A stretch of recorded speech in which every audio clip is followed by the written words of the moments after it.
Monster City Madhouse, a year-round online store full of Halloween and classic horror shirts, with an emphasis on the vintage look. Use code SAVE10 for 10% off your order. MonsterCityMadhouse.com. Free shipping and financing's available.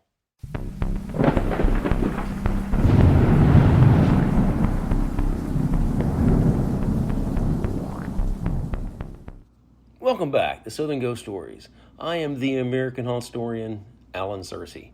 Hey, I'm glad you guys are with me today. Right off the top, make sure you're following Southern Ghost Stories on Facebook, on Instagram. I've been asking you guys to send me some questions. I've got a few stockpiled, always trying to get a few more. I'm looking to do a Q&A with you guys probably next week. I love interacting with you guys. I've been to hundreds, if not thousands, of haunted places. Had some weird experience. I got lots of stories. So, yeah, send me some questions. I'll look to answer those probably next week. So, on Friday show, I went out to Birmingham, Alabama, talked about Sloss's Furnace. You guys know the story there. And, the working conditions were terrible. Dozens of people died working at that place. There are people that fell into the molten iron and just disintegrated. Weird things happen there all the time. It's kind of like if you grew up in Birmingham, it's like a rite of passage. You go to Sloss's Furnace and, see if something's there. So I figured, hey, I had some good feedback on that episode. Why not just stay in Alabama? Let's just go a little further down the south into Auburn.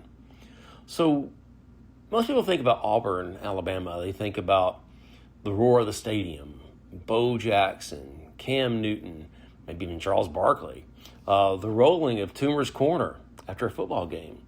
But before the orange and blue, there was gray and blood. Today we're going into the basement of the Telfair Pete Theater to meet a resident who hasn't left since 1864. He's not a student, and he's not a professor. He's a Confederate soldier named Sidney Grimlett. And if you don't bring him M&Ms, he might just ruin your opening night. So, in 1861, the East Alabama Male College, which is now Auburn University, it was barely 5 years old. When the Civil War broke out, the student body didn't just dwindle, it just vanished. Almost every single student and every faculty member enlisted to fight for the South. And the campus became a ghost town of brick and mortar. The old main building in the University Chapel, the oldest buildings still standing on the campus, they were repurposed.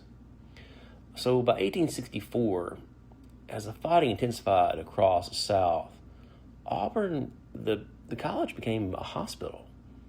It was far enough from the front lines to be quote-unquote safe, but close enough to the railroads to receive the broken bodies coming from the battles of Atlanta and Columbus, even those boys who were fighting up in Tennessee.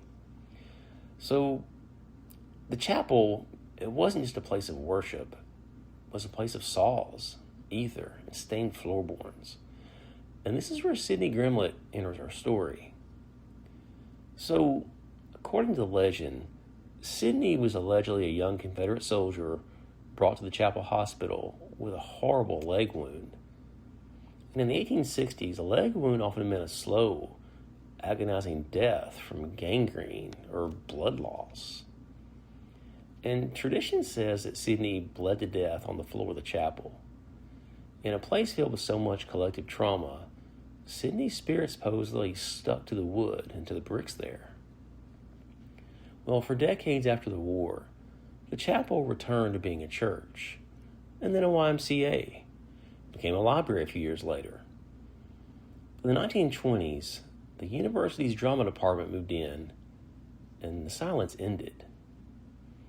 So, students in the 1920s, they reported the sensation of being watched from the rafters. Tools went missing. Heavy set pieces would suddenly move overnight. So you can imagine the students were up in arms. They were kind of alarmed stuff was going on. So in a scene straight out of a horror movie, a group of theater students held a seance in the chapel. Well, they claimed to have contacted a spirit who identified himself as Sidney. And he wasn't malicious, just restless, and apparently he had been craving for sweets he'd missed out on during the lean years of the war. So to keep the productions from being cursed, by falling lights or forgotten lines, students, they kind of reached an agreement with Sidney. They started leaving candy out for him. Well, it worked. So Sidney, he became the department's unofficial technical director. So in 1973, the theater department moved to the new Telfair Pete Theater. And legend says the students didn't want to leave Sidney alone in the chapel. They performed some kind of a moving ceremony, literally calling out to Sidney and inviting him to follow them across the street. And guess what? Seems like he came. Since the move, the hauntings at Telfair Pete have become local legend there at Auburn. Soundboards turning on by themselves, the smell of old tobacco, and the sound of heavy boots walking across the gridiron, which are the heavy walkways above the stage. So now they call it the Sidney Bowl. It's a real fixture there in the theater. It must stay full of M&Ms. Specifically, students often pick out the orange-blue M&Ms to leave for them. Those are Auburn's colors, the orange and the blue there. If the bowl goes empty, the quote-unquote tech gremlins supposedly return with a vengeance. Now, whether Sidney is a real ghost or a century-old psychological anchor for stressed-out theater students, it doesn't really matter. In a town that prides itself on the Auburn family, even the ghosts get invited along for the ride. So if you're ever catching a show at Telfair Pete and you hear a whistle from the rafters, don't be scared. Just make sure you brought some chocolate. And if you ask Auburn students to close their eyes and picture the campus, they see Samford Hall.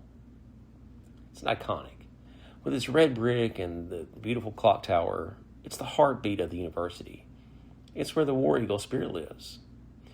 But beneath the postcard perfect image lies a history literally soaked into the soil. Long before the tower stood, this ground was a place of mass tragedy. And some say the man assigned to guard those fallen soldiers in 1864, he simply never clocked out. So we're going to another part of the campus here. Before Samford, there was Old Main. It was a massive 4-story building and served as the entire college. But like I mentioned before, when the Civil War broke out, education stopped, and that building was converted into a hospital, just like the chapel. So this wasn't a modern hospital with refrigerated morgues. The casualty rate was so high. The very grass where students now throw frisbees and take graduation photos, it was a staging area for the dead. Bodies were stacked in rows under the oak trees, and they were waited to be buried at Pine Hill Cemetery not too far away. And during this time, a rotating guard was stationed to watch over the hospital and the morgue on the lawn. And it was a grim, lonely post standing watch over brothers in arms in the middle of a desperate, horrible war. Well, in 1887, Old Main burned to the ground in a spectacular fire. The university was devastated, but they chose to rebuild on the same exact footprint, using some of the salvaged bricks. Well, this new building became Samford Hall. And paranormal investigators often say that fire clears a space. Others believe it traps energy. When the new clock tower was completed, that's when the sightings began. It wasn't a new ghost. It was as if the watchman of Old Main simply moved into the new tower to continue his shift. So for decades, nighttime janitors and late-night students have reported a very specific sound coming from the upper floors in the bell tower. The heavy, rhythmic thud clack of military boots on wood. It's a slow, deliberate pace. The walk of a man on patrol. And so the local lore there tells of a shadow frequently seen in the windows of the clock tower long after the building is locked. He isn't looking at the clocks. He's looking down. Witnesses describe a silhouette peering out over the Samford lawn, as if he's keeping a watchful eye over the rows of fallen soldiers that haven't been there for 160 years. So there's a particular stairwell leading toward the attic. And they say the temperatures there supposedly plummet, and the feeling of being watched is so intense that several campus tours have made it a point to mention the guard's presence. And we like to think of Samford Hall as a symbol of Auburn's resilience, rising from the ashes of the Civil War to become a world-class institution. But the Watchman reminds us that history isn't just something in a textbook. It's a physical weight. Next time you're walking across the lawn at midnight and the Samford clock strikes the hour, look up at the tower. If you see a shadow move behind the glass, don't worry. He's just making sure everything is secure on the planes. So, walk past Langdon Hall on any Tuesday morning there on the campus, and you'll see it. It's a strange, frantic dance. Hundreds of students, eyes glued to the pavement, suddenly swerving or leaping like they're dodging a landmine. They aren't avoiding a puddle or a crack. They're avoiding a circular piece of bronze embedded there in the concrete. It's the Auburn University seal. And to the uninitiated, it's just a decoration. To an Auburn student, it's career-ending, heartbreaking. It's a general curse waiting to happen. So this legend is pretty specific, and it applies to all the students there on campus. If your shoe so much as grazes that bronze Auburn University seal, you've triggered a triple threat of bad luck. So according to this campus legend, if you touch the seal, you will not graduate in 4 years.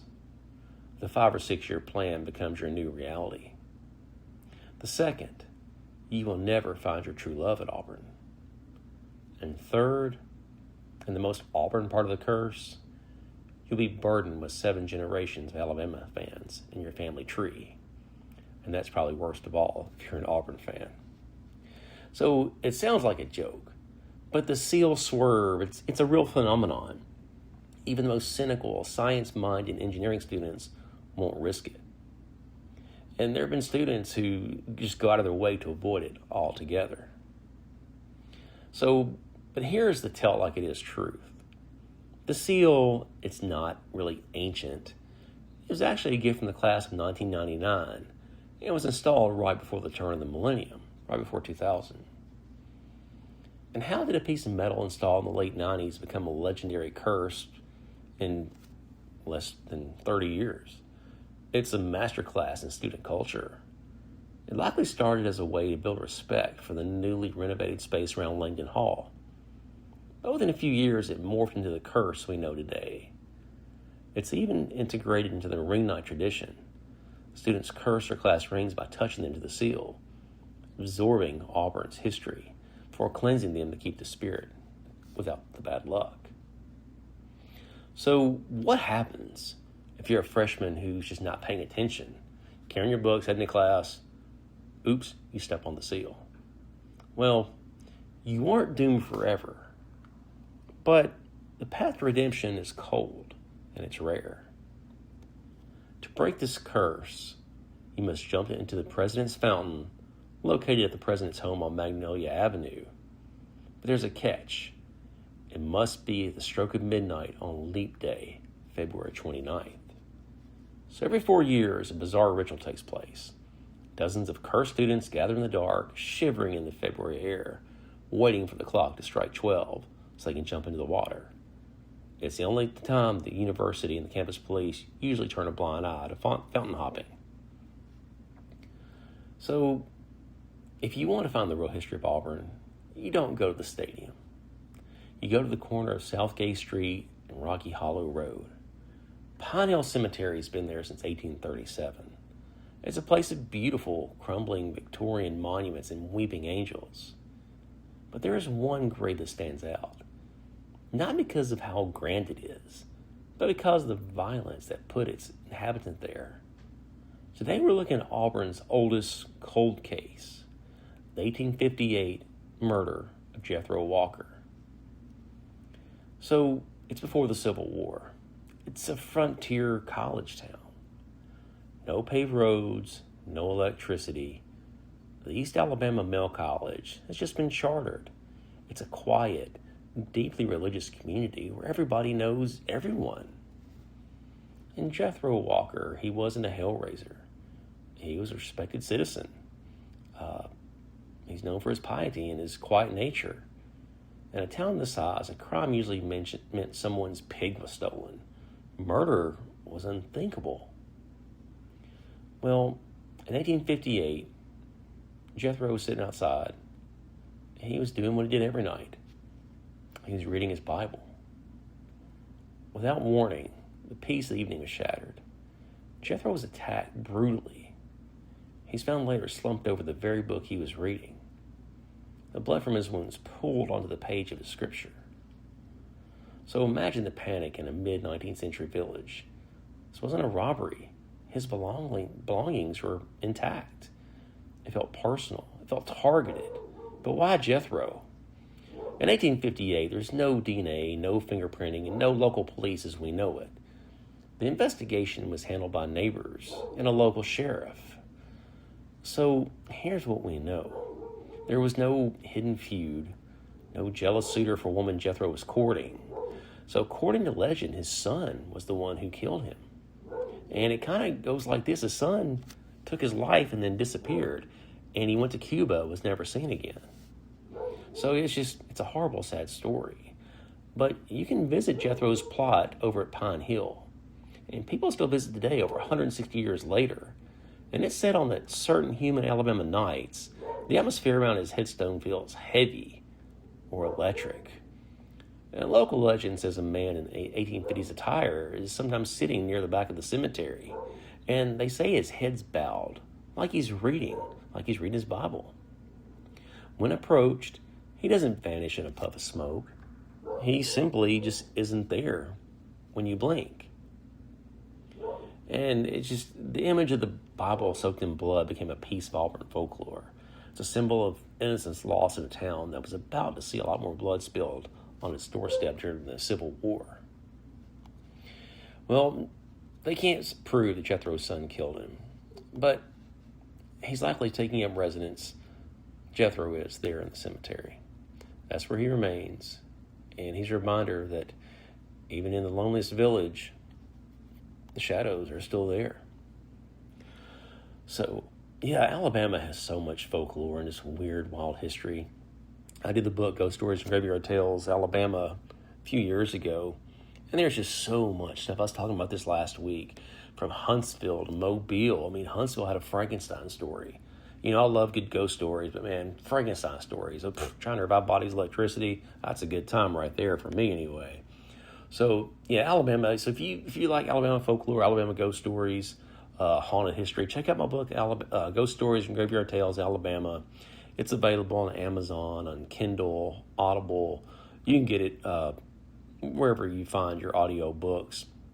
It's also the Kindle. If you have the Kindle Unlimited plan, you can read the book for free. I've got it on there. It's all set up. So, like I said earlier today, get on Instagram, Facebook, look up Southern Ghost Stories. Be sure to follow us. Go to wherever you listen to shows, Spotify, Apple Podcasts. Leave us a review. Those are really helpful. I can't tell you how much I appreciate you guys doing that, the ones who do. Those really help those get up there higher in the algorithm and expose it to more people. So as we wind down here, 2026, man, the spring is almost here. I've got some appearances lined up. I'm going to be at the Louisville Goatman Festival in October. I just got that worked out a few days ago. I'll be at Scarefest in Lexington in October. I'll be at the Spawn of Scarefest in the spring. That's going to be fun. It's the first time they're doing that one. I'm curious to see. It's going to be at like a golf resort in Marriott in Lexington. That's going to be a fun time. I think Skeet Ulrich's going to be the big star there.